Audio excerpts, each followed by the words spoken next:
Political dynasty or dinastiyang pampulitika ay tumutukoy sa isang sitwasyon kung saan ang mga posisyong pampulitika ay pinanghahawakan ng mga miyembro ng parehong pamilya sa loob ng maraming henerasyon. Ito ay ang impluwensya ng pera.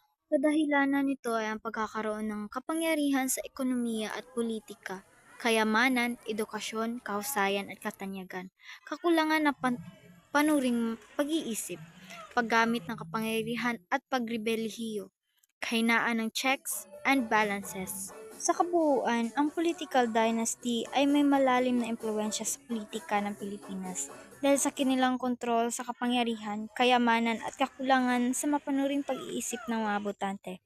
Ito ang nagriresulta ng pag-abuso ng kapangyarihan, paghadlang ng pagkakataon ng iba, at pagpapahina ng sistema ng checks and balances. Ikaw, ano ang maaari mong gawin upang maiwasan sa mga susunod na henerasyon ang political dynasty?